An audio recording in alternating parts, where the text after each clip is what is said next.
Well, hello, it's MIgardener, and welcome to a very exciting worm episode here. So this is going to be one of the final installments on the worm bed tutorial series. I have shown you how to prep your worm bin with the bedding. I've shown you how to feed them. I've shown you how to give them some grit to move food through them faster. And I've shown you, I think, maybe an update. And so now it comes to the time of the episode where we harvest the castings. And I'm so excited to get some harvesting done because I have one bin here that is totally finished. Now, I have a little bit different of a method than most people. Most methods, I have an example here. Most methods will have you making a mound in the center.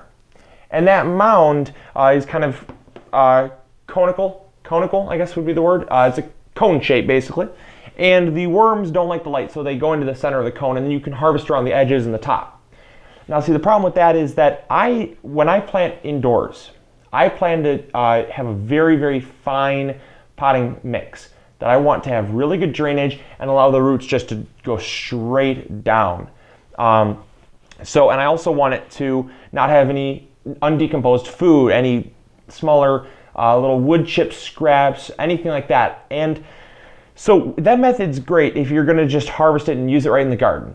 But if you're using it for a potting mix that you want to have a very fine texture to it, you want to screen it. And screening, a lot of people say, oh, don't screen it, it's going to hurt the worms.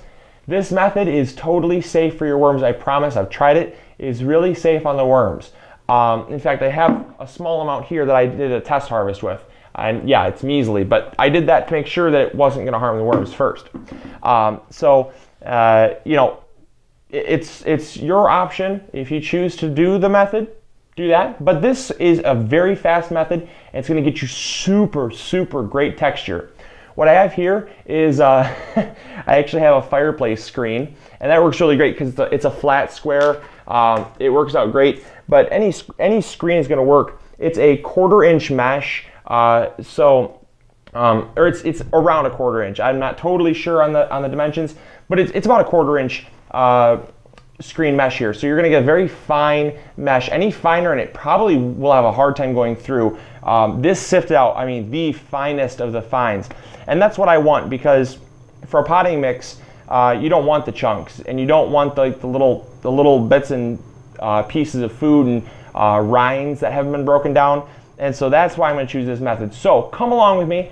I'm going to bring you all in close. I'm going to show you how to set this method up. And it's, again, not scientific at all. So it's going to be very cost effective. It's free. If you have the materials, it's free. Otherwise, you're going to have to go buy a screen. But in my case, it's totally free. So what we have are the materials is just a, whoops, don't fall on me there.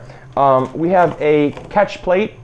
This is just a piece of cardboard, very scientific. I named it catch plate so that it seems like I'm getting really, really specific by calling it a catch plate. It's just a piece of cardboard, really. Even a tarp would work great. Anything to catch the castings so they don't fall on the ground. Then you're going to need, obviously, a 1/4 inch mesh or the mesh of your choice. You can actually do a 1/4 inch and then a 1/2 inch mesh if you want to have different types of soil. Personally, I think it's the way to go. Then you're going to want a bucket for your clumps and your worms. You're going to want to keep them in here because those are not going to go into your mix, and you're going to want a bigger bucket to store your castings in, and that's what I have that. So that's just a 3-gallon bucket or whatever, and you can get those from pretty much any hardware store. So let's get started, and come on in close. I think you are really going to like this method. I have it sitting on a chair here so you don't have to bend over as much, and you can actually reach your hand underneath the castings and give them a little tap, because then it gives them a little extra bounce, and you can kind of get that big clump to kind of break up and bounce a little bit. And you can do this while it's standing, and it still will catch them. It'll still catch the castings underneath. Obviously, you might want to use a little bit bigger of a catch plate underneath because they can tend to bounce a little bit and roll around. But I'm seeing as it's going that most of them are falling right straight down, which is good.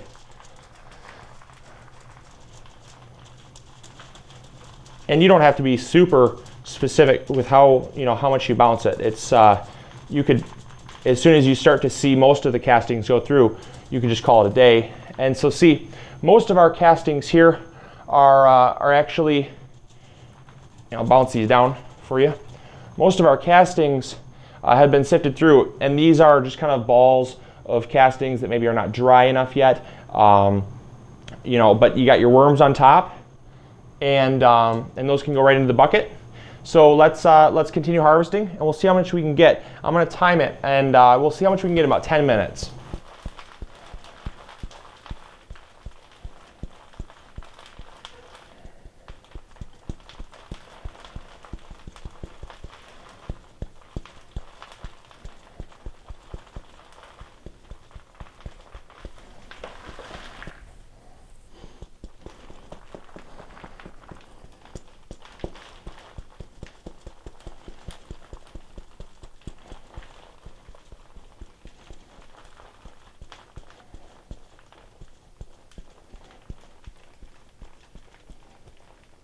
And that, my friends, is after exactly 10 minutes of sifting.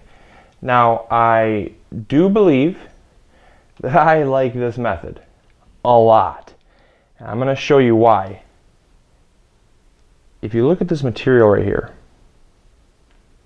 that is some fine stuff.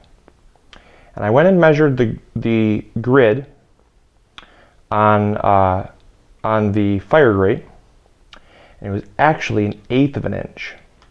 So this stuff is so fine. I mean, it literally feels fluffy. It is so amazing. I'm telling you what, you get no worms, you get no little sprouts, you get no seeds.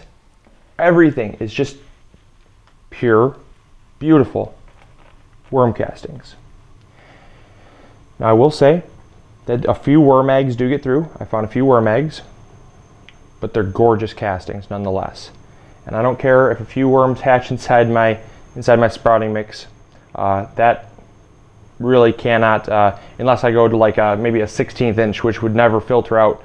With these worm castings, you would get nothing pretty much. I would never filter out the worm eggs. But nonetheless, amazing stuff. So, tell me what you think. Give this video a thumbs up if that looks like amazing stuff. I'm so happy right now. So, yeah, there you go. There's beautiful worm castings right there.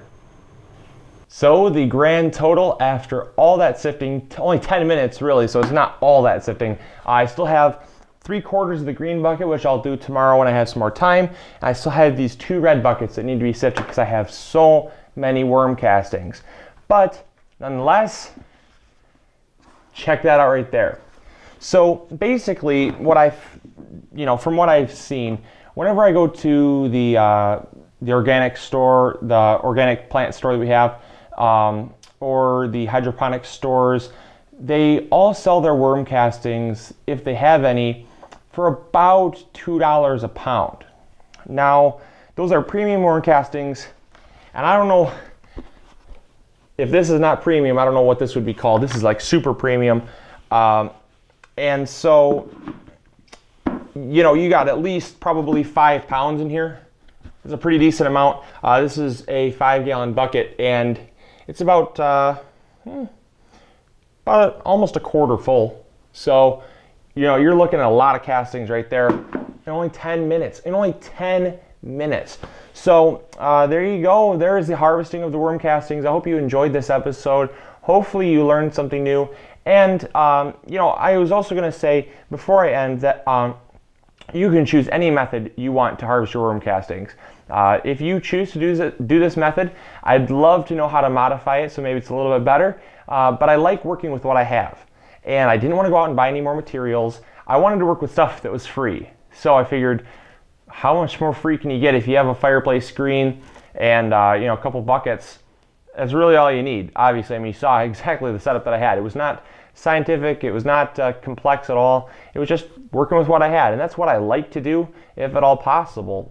So just yeah, give me some feedback. If you really liked this method, give it a thumbs up. Constructive criticism is always accepted. I love hearing back from you all and seeing what you all think. So, as always, this is MIgardener reminding you to grow big or go home, and I'll talk to you all later. See ya. Bye.